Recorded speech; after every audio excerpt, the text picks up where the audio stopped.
अगर आपके खाने में कार्ब्स ज़्यादा हैं तो वो स्टोर होगा लीवर में, तो वो लीवर थोड़ा सा मोटा हो जाएगा, आलू जैसे, तो हम उसको बोल देंगे फैटी लीवर। होना नाम चाहिए था उसका कार्बोहाइड्रेट लीवर। ये नाम भी इस तरह से दिए जाते हैं कि आपको चीटिंग हो जाए थोड़ी सी, आपको लगे कि शायद फैटी लीवर का मतलब लीवर में फैट का जम जाना है। और जब भी नया सेल बनाना पड़ेगा तो स्वाभाविक सी बात है कि सेल वॉल भी बनेगी, और जब वो सेल वॉल बनेगी हमें अच्छे source of good source of fat चाहिए। अब तड़का तो लगा लिया पानी में, अगर आप पानी में भी तड़का लगाओ और अगर आपको ये नहीं पता कि खाने में कार्ब्स कम करने, तो तब भी निकल जाएगी बाहर।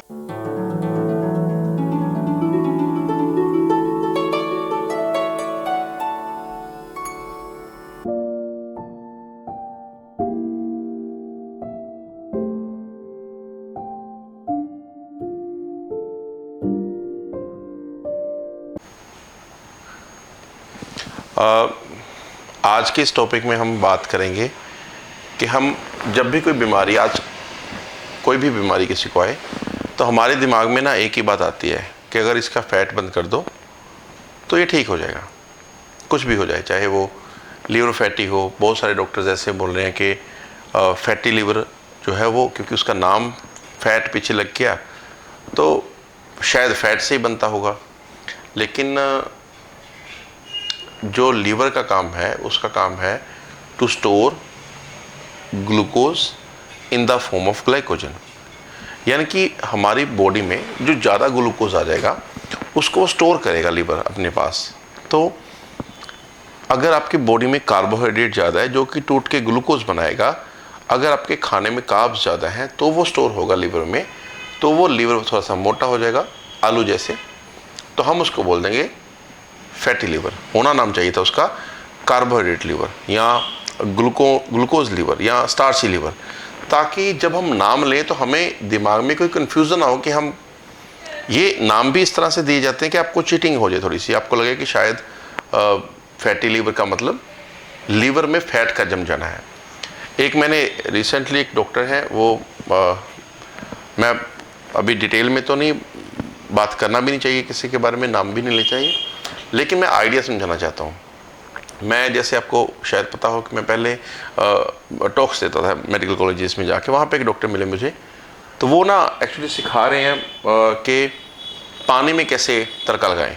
तो वो पूरी कुकिंग क्लास ले रहे हैं कि एक पानी में प्याज को भूने, जीरा भूनो, उसमें नमक मिलाओ, जो भी करो, है ना। ऐसे मुझे कई बार लगता है कि हम डॉक्टर बनने के चक्कर में बायोलॉजी भी भूल जाते हैं, जो 10th +2 लेवल की होती है, हम उसको भी भूल जाते हैं। कारण यही होता है कि हमें, हमारे पीछे इतने बड़े बड़े नाम लग जाते हैं कि ये इस चीज़ का स्पेशलिस्ट है, उसका स्पेशलिस्ट है। तो मैंने उनको देखा ध्यान से जब वो कुकिंग कर रहे थे, और फिर मैंने उनकी तरफ देखा, वो पूरा वो अपने वेट से काफ़ी ओवरवेट थे, बनाते बनाते पूरा जो पेट है वो आगे टच होने को हो रहा था। तो मुझे लगा कि ये पानी से इतना पेट निकला हुआ गया। मतलब एक बड़ी अच्छी बुक थी, रिसेंटली मैंने कुछ 6-7 साल पहले पढ़ी थी, बुक का नाम था डेड डॉक्टर्स डोंट लाई। वो डॉक्टर जोल वॉलक हैं, अमेरिकन नेचुरोपैथ हैं शायद वो, तो उनकी बुक बड़ी अच्छी है। बुक का आइडिया यही है कि जो डॉक्टर्स आपको प्रीच कर रहे हैं कि दिस इज़ हेल्दी, वो खुद भी कई बार मर जाते हैं बड़ी जल्दी। तो this is the biggest proof, dead doctors don't lie, this is the name of the book. तो वो अवेलेबल होगी अमेज़ॉन वगैरह पे। तो उन्होंने ये भी यही बताया कि जो वो, जब कोई डॉक्टर आपको कुछ प्रीच कर रहा है, look at him very keenly. मैं अक्सर बोलता हूँ कि अगर आप 10th लेवल की बायोलॉजी स्टडी कर लो अच्छे से, ध्यान से, फिर आप जो सो कॉल्ड एक रेगुलर मेडिकल एडवाइस मिलती है वो आपको बिल्कुल अगेंस्ट, उसके अगेंस्ट मिलती है। जैसे उन्होंने बोला कि जो आयुर्वेद है वो 3000 साल पुराना ग्रंथ है, तो इसलिए जो वहाँ की चीज़ें हैं वो आज की डेट में हमारी बॉडी के ऊपर वैलिड नहीं है। ये 3000 साल पहले पुराना कह लो, मुझे तो लगता है 10,000 साल पुराना भी हो तो क्या है, क्योंकि अगर हम बॉडी, अगर हमारे पास वही है, ये तो नहीं था कि पहले हम डायनासोर थे अब हम इंसान बन गए तो इसलिए हमारा खाना पीना, रहना सहना, जब ये अर्थ वही है, जब ये ह्यूमन बॉडी वही है। और वो प्रॉब्लम ये है कि हमारा टेम्परामेंट थोड़ा सा साइंटिफिक हो गया, लेकिन अगर अच्छे से साइंटिफिक भी हो जाए तो भी बड़ी अच्छी बात है। मैं I am in favour of that also. लेकिन हमारा बायसिज्म है। फॉर एग्जांपल अमेरिका ने अगर कह दिया कि फ़ैट नहीं खानी, क्योंकि वो जो फैट खाते हैं तो वो बड़े बड़े फ्रायर्स में जो ऑयल पड़ा रहता है जिसमें वो फ्राई करते हैं, वो 2-2 महीने 3-3 महीने उसी फ्रायर में रहेगा, उसको ऊपर से तेल साफ़ करेंगे और अगले दिन नया उसको यूज़ कर लेंगे। तो उनकी रिसर्च में आ सकता है कि जो फ़ैट है वो नुकसान करेगी। लेकिन भारत में जब आप आते हो तो आपको देखना पड़ेगा कि ये लोग क्या खा रहे हैं। दूसरी चीज़ है कि कोई भी चीज़ ऐसा नहीं है कि फ़ैट खाना ही खाना चाहिए आपको कुछ भी हो जाए, और ऐसा भी नहीं है कि आप कुछ भी हो जाए ज़ीरो फैट कर दो। This is the space where wisdom comes. Wisdom का मतलब है कि आप पेशेंट को देखो अच्छे से और आप डिसाइड करो कि इसे फ़ैट खाने की ज़रूरत है या नहीं। जैसे हम 10th लेवल की बायोलॉजी स्टडी करें, उस पर लिखा है, जब आप एक सेल स्ट्रक्चर, सभी ने पढ़ा होगा मुझे लगता है शायद, तो जो सेल की outer layer that is try lipid layer, 3 layers of fat. तो आपकी बॉडी में कहीं भी लीवर का सेल टूट जाए, जो कि टूटता ही है क्योंकि हमारी बॉडी कंटिन्यूसली नहीं बनती रहती है, स्किन का सेल टूट जाए, आँख में, हेयर्स में, लंग्स में, फूड पाइप में, पैर में, हड्डी मेरी कोई, जब भी रिकवर करने की कोशिश करेगी उसको नया सेल बनाना पड़ेगा। और जब भी नया सेल बनाना पड़ेगा तो स्वाभाविक सी बात है कि सेल वॉल भी बनेगी, और जब वो सेल वॉल बनेगी हमें अच्छी गुड सोर्स ऑफ फैट चाहिए। अब तड़का तो लगा लिया पानी में, मैं तड़के के फेवर में भी नहीं हूँ। मैं इस बात के थोड़ा सा अगेंस्ट हूँ कि जब आप बिना किसी चीज़ को समझे डायरेक्टली बोल देते हो कि ये तो आयुर्वेद में जब लिखा है कि 3000 साल पुराना ग्रंथ है, उसमें जब घी को खाना अच्छा बोलते हैं तो वो खराब है। प्रॉब्लम ये है कि जब आपने कुछ पढ़ा तो आपने, जैसे मैंने पहले भी बोला था कि अगर अमेरिका में कोई रिसर्च हुई तो भारत में कैसे चलेगी, हम लोग उन जैसे तो नहीं है। उसी तरह से जो यूरोपियन कंट्रीज़ में रिसर्च हो रही है, उन्होंने अपने बुक्स में लिख दिया, हो सकता है उनमें काम करे, लेकिन आप उसको भारत में इम्प्लांट करो। अमेरिकन हार्ट एसोसिएशन के पीछे तो हम ऐसे पढ़ गए। मैं एक छोटी सी बात बताता हूँ। अमेरिकन हार्ट एसोसिएशन वही है जिसने ऐसे कहा था कि जो फैट फ्रॉम द सीड्स है, क्योंकि वो अनसेचुरेटेड फैट है, वो आपके लिए हेल्दी नहीं है। और क्रिस्को एक कंपनी है, CRISCO, क्रिस्को कंपनी, एक जो किसी ज़माने में शिप में जो लुब्रिकेंट है वो बनाती थी, आज से 70-80 साल पहले। अब फिर उन्होंने उसको शिफ्ट करके वनस्पति घी बना दिया। हालांकि किसी वनस्पति में, भिंडी में से किसी वनस्पति में से घी निकलता नहीं, लेकिन उन्होंने एक उसी को फ्लेवर दे दिया कि आप इसमें वनस्पति पकाओ, इसलिए इसका नाम वनस्पति घी है। तो वो वनस्पति से बना नहीं है, वो वनस्पति पकाने के लिए घी है। वो कैसे बनाओ, नोबडी नोस, इसलिए उसका नाम वनस्पति घी लग दिया। तो हम भी नाम के साथ थोड़ा सा क्या करते, फैसिनेट हो जाते, तो हमें भी लगता है वनस्पति घी होगा शायद। तो इस तरह से हम बीमार पड़ते हैं। प्रॉब्लम ये है कि अगर आप पानी में भी तड़का लगाओ और अगर आपको ये नहीं पता कि खाने में कार्ब्स कम करने, तो तब भी निकल जाएगी बाहर। This is idea. फैट से फैट नहीं बनती और फैट खाने से लीवर फैटी नहीं होता।